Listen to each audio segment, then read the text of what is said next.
Hello students, today we discuss about the benzoin condensation. benzoin condensation में क्या होगा, इसमें सेल्फ कंडेंसेशन होगी। किस किस की सेल्फ कंडेंसेशन होगी? एरोमेटिक एल्डिहाइड की। किसकी प्रेजेंस में? साइनाइड की प्रेजेंस में। और बेंजोइन की फॉर्मेशन होगी। ठीक है, बेंजोइन कंडेंसेशन में क्या है कि सेल्फ कंडेंसेशन होगी। जो एरोमेटिक एल्डिहाइड है, मतलब बेंजल्डिहाइड हो गया, वो आपस में ही रिएक्ट करेंगे। किसकी प्रेजेंस में? जहाँ तो पोटाशियम साइनाइड की प्रेजेंस में, जो सोडियम साइनाइड की प्रेजेंस में। तो किसकी फॉर्मेशन हो जाएगी? बेंजोइन की। अभी इसका मैकेनिज्म एक्सप्लेनेशन करते हैं कि सबसे पहले साइनो हाइड्रेट की फॉर्मेशन होगी, फिर न्यूक्लियोफाइल की फॉर्मेशन होगी, फिर कार्बन कार्बन के बीच में डबल बॉन्ड होगी, फिर क्या होगा? लिविंग ग्रुप की डेस्टिनेशन होगी। बहुत ही ईजी कंडेंसेशन है, ध्यान से समझ लो। इंपॉर्टेंट क्वेश्चन है, 5 मार्क्स में भी आ सकता है, 10 मार्क्स में पॉइंट्स में आ सकता है, 10 मार्क्स में किसी के साथ आ सकता है। ठीक है, फर्स्ट स्टेप में क्या है कि साइनोहाइड्रिन की फॉर्मेशन होगी।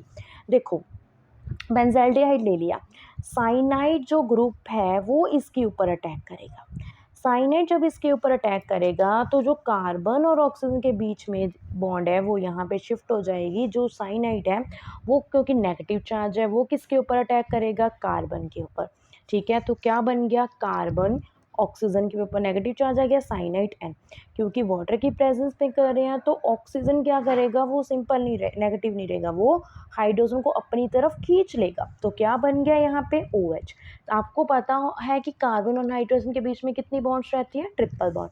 फिर सेकंड स्टेप में न्यूक्लियोफाइल की फॉर्मेशन होगी। देखो, जो यहाँ से OH नेगेटिव बचा था वो अभी अटैक करेगा। वो क्या करेगा? इस हाइड्रोजन को अपनी तरफ खींचेगा ताकि वो स्टेबल हो जाए। तो ये वाला जो बॉन्ड है वो कार्बन के बीच में ट्रांसफर हो जाएगी। कार्बन के बीच में क्या आ गई? कार्बन कार्बन डबल बॉन्ड, इन दो ई वाली बॉन्ड, क्योंकि कार्बन की वैलेंसी तो 4 है। अगर फिर कार्बन और नाइट्रोजन के बीच में जो बॉन्ड है, एक बॉन्ड, वो क्या हो जाएगी? नाइट्रोजन के ऊपर आयन शिफ्ट हो जाएंगे। क्या आ गया? नेगेटिव। रेजोनेंस में है तो रेजोनेंस में क्या होगा कि ये पूरी बॉन्ड इधर शिफ्ट होगी, तो कार्बन के ऊपर क्या आ गया? नेगेटिव चार्ज आ गया। ठीक है, फिर नेक्स्ट स्टेप में क्या था? कार्बन कार्बन के बीच में नमी बॉन्ड फॉर्मेशन होगी न्यूक्लियोफाइल के अटैक से। जो यहाँ पे प्रोडक्ट बना था, अभी जो सेकंड बेंजल्डिहाइड है, क्योंकि 2 बेंजल्डिहाइड की सेल्फ कंडेंसेशन हो रही है, जो सेकंड बेंजल्डिहाइड है वो क्या करेगा? ये वाला जो कार्बन के बीच में डबल बॉन्ड होगी वो कार्बन को अपनी तरफ खींच लेगा। क्योंकि कार्बन वो उसने क्या बनानी है? स्टेबल बनानी है। ठीक है, वो कार्बन को अपनी तरफ खींचेगा तो क्या बनेगा? यहाँ पे देखो, ये वाली बॉन्ड इधर शिफ्ट हो जाएगी, कार्बन और इस कार्बन के बीच में बॉन्ड बनेगी, carbon triple bond and carbon, O पे ऊपर नेगेटिव चार्ज आ गया। फिर डेसोसिएशन होगी, डेसोसिएशन में क्या होगा कि ये वाली बॉन्ड यहाँ हो गई तो कार्बन के बीच में डबल बॉन्ड, ये पूरा साइनाइड ग्रुप रिमूव हो जाएगा। ये वाला जो हाइड्रोजन है वो इस वाले ऑक्सीजन के पास आ जाएगा। तो क्या बन गया? बेंजोइन।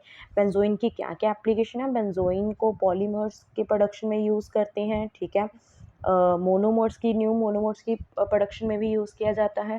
ठीक है स्टूडेंट, ये था आपकी बेंजोइन कंडेंसेशन। बेंजोइन कंडेंसेशन में भी डेफिनेशन लिखो, जर्नल रिएक्शन लिखो, मैकेनिज्म के पॉइंट्स लिखो, फिर एक एक पॉइंट को आप एक्सप्लेनेशन दो। 5 मार्क्स के लिए सफिशेंट है। अगर आपको 10 मार्क्स में आ गया तो आप कैसे लिख सकते हो? जो भी आपने यहाँ पे बना, जैसे साइनाइड ने इसके ऊपर अटैक किया तो वो पूरा अप्लायंस में साथ साथ में लिख सकते हो। ठीक है, thank you so much students.